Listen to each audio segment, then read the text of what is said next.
Okay, everyone, next up for my Star Wars reviews, it's kind of a big one. The Darth Bane Trilogy, written by Drew Karpyshyn. I've reviewed Drew Karpyshyn's work in the past. I did a review of Annihilation about a year ago. Really liked it. It's actually one of my more favorite Star Wars books, and one that kind of took me by surprise, because I'd never really heard about it before. And I was really surprised by how good it was. So, yeah, so I really liked Annihilation, and so naturally I thought something else written by this author, something that's bigger, more well-known, has more well-known characters, I was really excited for it. And I thought, just based on what he did in Annihilation, I thought Drew had a pretty good handle on the Old Republic era of Star Wars, and he seems to do well when he's not really tied down so much by the movies or having to reference the movies all that much. So before going into the books, I guess I should talk about the character of Darth Bane. In Star Wars lore, he is the character, the Sith Lord, that is credited for creating the Rule of Two. What is the Rule of Two? Basically, that's something that was birthed by a line of dialogue from Yoda in Star Wars Episode 1, The Phantom Menace, where he says, "Always two there are, no more, no less, a master and an apprentice," in reference to the Sith.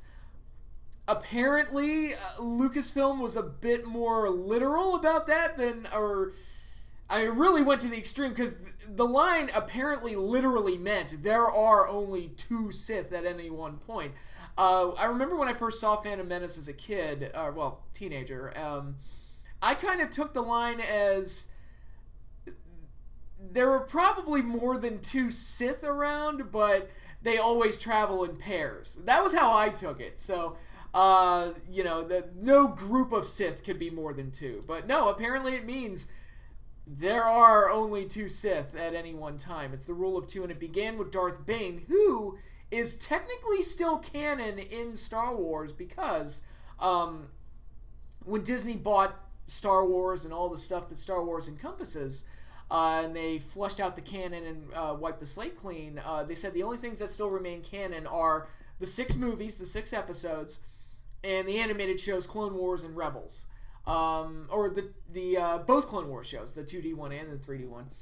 And in the last episode, I believe it was the last episode of the Clone Wars show, it's unfortunate that it was the last episode, because that, after I read Dark Disciple, I was like, man, this show could have gone on a little bit longer. I would have liked to have seen some of the stuff that they had planned, but anyway, I digress. In the last episode of Clone Wars, Yoda encounters the spirit of Darth Bane, who is voiced by Mark Hamill, which is an awesome touch, by the way. But Darth Bane, the ghost of Darth Bane, basically explains that he began the Rule of Two, and it's a legacy that persists to this day. And the Jedi have been plagued by the Sith all these years and didn't even know about it, and blah blah blah, all that other stuff.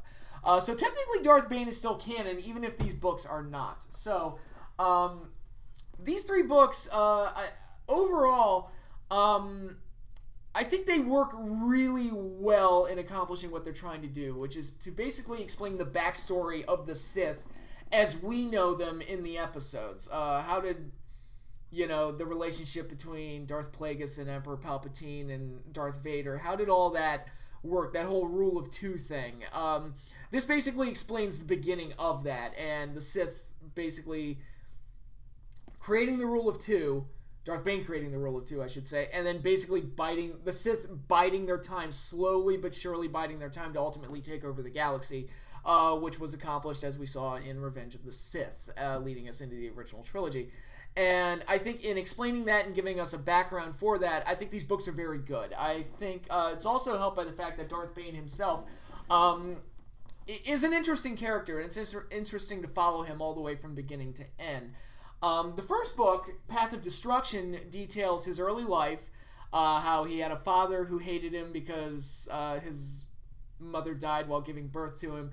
So he got the nickname Bane, which, by the way, it's like some of the Sith names are so silly, like especially in the expanded universe. I've explained before, there's a Lord Scourge and a Darth Ravage, and one of these days, I've made this joke before, but it's not even really a joke. One of these days, there is going to be a Darth Evil at some point. It's like they're gonna get to the point where they name somebody Darth Evil, and it'll be hilarious. But yeah, Darth Bane, because they have to sound like Decepticons, but at least his father called him the bane of his existence, so it's like, oh, that's how he got the name Bane. Okay, cool. But yeah, details his early life. Basically just a miner in the middle of the ass end of the galaxy, kills a Republic general or soldier or something, and is forced to go into hiding. Ends up recruited by the Sith and goes into the Sith Academy, where he's a promising young student. And then in something that feels like it's out of like Top Gun or something, he comes up with a rival who he's unable to quite beat, who's kind of a bully towards him. And there's a big kind of sports movie vibe to that. Again, I compared it to Top Gun. But Darth Bane is kind of like this very promising student, but he's also kind of got other goals and other aspirations, and feels that the Sith's way of doing things are incomplete. So he goes off and does his own trainings. He goes off and searches Sith temples and looks for Sith holocrons, which the comment I made a couple videos ago about, was Rebels the one that invented the Sith holocrons? I'm like, no, I should have known that because they're in these books. So they must have existed long before Star Wars Rebels started using them as a plot device. But anyway, so yeah, I like all the stuff that details Darth Bane in the Sith Temple and the Sith Academy, and all of his early training, and him wanting to know the history of the Sith, and how he brought back the surname of Darth, and all of that other fun stuff. So especially like the idea that Darth was an outdated title that he wanted to bring back, I think is neat. Of course, it also led to every single bad guy in all of Star Wars being named Darth somehow, but it was a lot cooler when Vader was the only one that was called Darth. But anyway, it's nice that they at least explained what the Darth title is and where it came from. So and through it all, Bane decides, like, you know what, the Sith is archaic. There should only be 2 at any one time. I gotta kill them all. And through Sith holocrons and various other things, he gains the knowledge of using the Thought Bomb, which he uses to take out both a Sith army and a Jedi army led by General Hoth. We know where that name came from. And ultimately destroys the Sith and makes it look pretty easy. And I guess that's my only real knock on the book, is that I kind of liked this book being more like the Top Gun thing, and him at the Academy and him learning more. I felt like him destroying the Sith maybe should have been saved for book 2, but it wasn't. So it felt a little rushed. It's like, wow, he got rid of the Sith already? That was fast. That was a little easy, too. But at the end of the book, he picks up his new apprentice, the young child who would eventually become Darth Zana, who, to my understanding, is a big fan favorite character. She's the next in line of the Rule of 2, and Darth Bane trains her, fully expecting her to turn on him. Because that's the only way the Rule of 2 is going to work. Because you have to have a master who has the power and an apprentice who craves it, and the line has to keep going and going and going until the Sith ultimately take over the galaxy. And they put all their little plans in place and eliminate all their enemies and do all that other fun stuff along the way. So the second book, Rule of 2, is really more about Zana and Darth Zana, I should say, and her coming into her own with her Sith training, and teasing whether or not she's actually going to turn on Darth Bane. And all of that stuff is very interesting. I think she makes for an interesting successor to Darth Bane as well. So some good character interactions there, and a lot of focus on her and what she has to do in order to fully turn to the dark side and dedicate herself to the life of the Sith. And there is always that tension going through this book and the third book.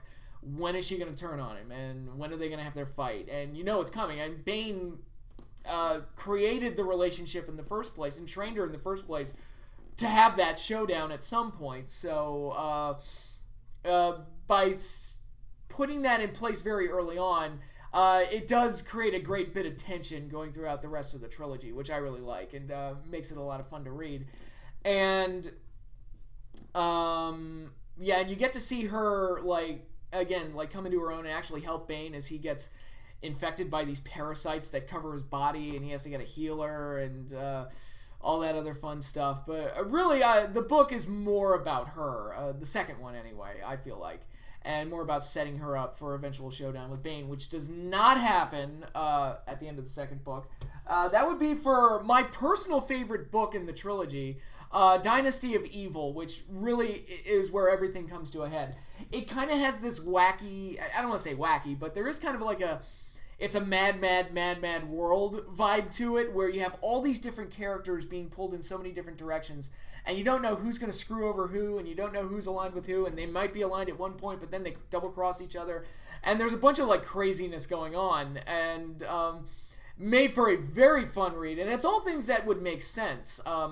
Darth Bane has gotten older by this point. We're about 20 years into Darth Zana's training, and she hasn't turned on him yet. So he starts to suspect that, oh, well, maybe she's not the one. Maybe she's not the one to do it, so I got to start making plans, which includes getting another apprentice, and he also picks up the ability to transfer consciousness into another body. So there's that, because the Sith can do almost anything, apparently. But yeah, so, but Darth Zana is fully prepared to turn on him and is just waiting for the right opportunity to do it. So she goes off and gets an apprentice of her own, Set Hearth, who's kind of an unwilling apprentice. He's like, look, man, I'm just a dark Jedi collecting dark Sith artifacts. I really don't want to get involved in this. But she kind of like strong arms him into getting involved in it. Meanwhile, there's a princess who has a history with Darth Bane. Her father healed him way back when in the events of books 1 and 2, and he was ultimately killed for helping him, so she has a bit of a vendetta against Darth Bane. So she hires an assassin named the Huntress to go after him, and she eventually captures Bane, locks him in prison, but he gets out, and the Huntress decides she wants to be Darth Bane's apprentice, so it's like, okay, cool, why not? And so you got that double cross going on, a bunch of craziness there, while Zana's on their tail, and basically there's a lot of backstabbing and back and forths and great character moments throughout the third book. And again, it makes for a very fun read all the way through, to just watch all these characters like turn on each other and backstab each other and all that other stuff. But it all comes to a head, the final showdown between Darth Bane and Darth Zana. Who wins? I'm not going to spoil it. You got to read the book. But it's a very satisfying conclusion, I think, and overall, just a very good trilogy. I think if you're one of the types who are interested in reading something that goes beyond what you see in the movies and really doesn't rely on the movies to stand on its own as a true story, and that's the great part about the Old Republic material, is that it's so far removed from the timeline of the prequel trilogy and the sequel trilogy and the original trilogy and all of that stuff, that they really stand on their own as great, like, standalone stories. I've already reviewed Annihilation, which I thought was great. The Darth Bane trilogy is great.